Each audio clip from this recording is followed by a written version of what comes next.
বিসমিল্লাহির রহমানির রহিম। ন্যাশনাল ছাত্র মিশন কর্তৃক আয়োজিত আজকের এই প্রশিক্ষণ কর্মসূচি 2025 উপস্থিত প্রধান অতিথি শরীফুল ইসলাম শরীফ ভাই, মুখপাত্র ন্যাশনাল লেবার পার্টি, এবং উপস্থিত ন্যাশনাল ছাত্র মিশন কেন্দ্রীয় সভাপতি মোহাম্মদ রেজাউল ইসলাম ও সেক্রেটারি জেনারেল সাব্বির হোসেন আমির প্রমুখ, সবাইকে জানাই আসসালামু আলাইকুম। আমাদের ছাত্রদের মূল টার্গেট হলো শিক্ষা, যেটা বাংলাদেশে আছে কিন্তু কি তার কোনো মূল্যায়ন নাই। দুর্নীতি, ক্রফটিং এমন পরিমাণ বেড়েছে যে এখন মানুষের মধ্যে এই ধারণা চলে আসছে যে আমরা যদি লেখাপড়া না করে বিদেশ চলে যাই, লেখাপড়া না করে যদি সেই টাকাটা খরচ হবে সে টাকা আমরা বিদেশে যাতে ইনভেস্ট করে যাওয়া আমাদের জন্য লাভ।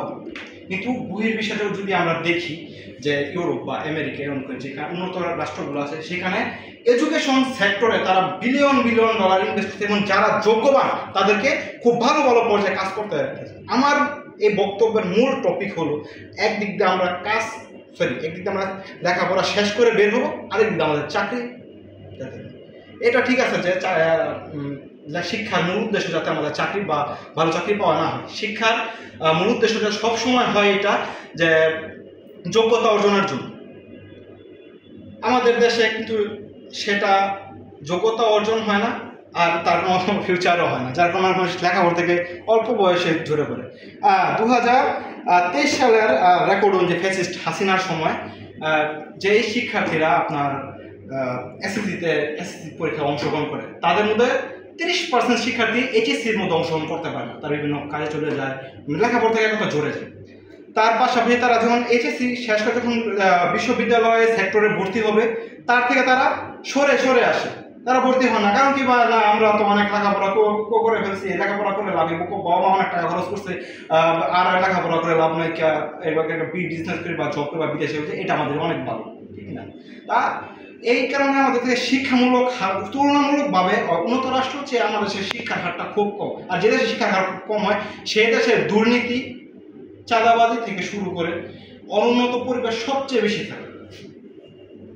আজকে আমাদের দেশে যদি শিক্ষা গুরুত্ব থাকতো, শিক্ষা দেওয়া পর্যায়ে শিক্ষিত হয়, তার গুরুত্ব দেওয়া থাকতো, তার ভালো চাকরির ব্যবস্থা থাকতো, তারপর কিন্তু অনেকে আগ্রহ করে লেখাপড়া করতো। আমাদের দেশে প্রথমত শিক্ষা যারা অর্জন করে, এই যে বলছিলাম 50%-এর বেশি ছেলেমেয়ে যারা এসএসসি পাস করে তারা ভার্সিটিতে ভর্তি হয়, তাদের মধ্যে তারা যখন জব সেক্টরে চলে যায় তারা ঘুষের কারণে জব পায় না, যোগ্য থাকার সত্ত্বেও তারা জব পায় না। যে 2021 সালে আমি যখন এসএসসি পরীক্ষা দিই, 2022 সালে আমার নিজের ব্যক্তিগত জীবন ঘটে, আমি পুলিশে তখন অ্যাপ্লাই করি।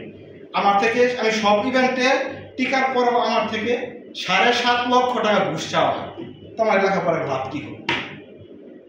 লেখাপড়ার লাভ কি হলো? আমার ভবিষ্যৎ কি লেখাপড়া করে যদি কোনো মূল্যায়ন না পাই, যদি বিদেশ আমার লেবার বিষয় বিদেশ যাওয়া লাগে, তাহলে আমার বাবা মা তো টাকা খরচ করে আমাকে কেন লেখাপড়া করালো?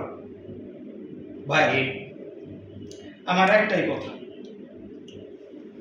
আমাদের শিক্ষা যেন ভবিষ্যৎমুখী, কারিগরিমুখীটা একটু বাড়ানো উচিত। কারণ কারিগরিমুখী শিক্ষা যদি হয় তাহলে হাতের স্কিল তৈরি হয়, সে বিদেশ গেলে খুব ভালো একটা কিছু করতে পারবে। এমন শিক্ষা ব্যবস্থা তৈরি করতে হবে যে শিক্ষা ব্যবস্থার মধ্যে দিয়ে আমাদের দেশের শিক্ষার্থীরা একদিক থেকে শিক্ষার সার্টিফিকেট, শিক্ষা শেষ করে লেখাপড়া শেষ করে সার্টিফিকেট নিয়ে বের হবে, আরেক দিক থেকে তাদের জন্য জব রেডি থাকবে। এটাই আমার বক্তব্যের মূল উদ্দেশ্য। আমার সামনে অনেক সিনিয়র নেতা কর্মী আছে, তো আমার বক্তব্যটা বেশি লম্বা করা এক প্রকার বেয়াদবি হয়। তো সবার প্রতি সম্মান রেখে বলছি, বিশেষ করে আমাদের বর্তমান উপদেষ্টা মণ্ডলী যারা আছেন, শিক্ষা উপদেষ্টা, কেমন উন্নতি করতে পারেন না তো আপনারা শিক্ষা ক্ষেত্রে, ঠিক আছে? আপনাদের আর উন্নতি করা উচিত, না হয় আমাদের জাতি ওই ফ্যাসিস্ট হাসিনার আমলের মতোই অন্ধকারাচ্ছন্ন একটি যোগের মধ্যে দিয়ে বের হতে পারবে না। আমি আমার বক্তব্য বেশি দৃঢ় করতে চাই না, আবারও বলছি, আমাদের এখানে সভাপতি ন্যাশনাল ছাত্র মিশন এবং ন্যাশনাল লেবার পার্টি কেন্দ্রীয় মুখপাত্র আছে, তারাও বক্তব্য দেবে। আমার তাদের সামনে হুঙ্কার দেওয়া বা বক্তব্য দীর্ঘ করা এক প্রকার বেয়াদবি স্বরূপ। আমার বক্তব্য কোনো ভুল ত্রুটি থাকলে বা কোনো ভুল ত্রুটি আমাকে ক্ষমাস্বরূপ দৃষ্টিতে দেখবেন এ বলে আমি আমার বক্তব্য শেষ করছি। বাংলাদেশ জিন্দাবাদ, ন্যাশনাল ছাত্র মিশন জিন্দাবাদ। আসসালামু আলাইকুম।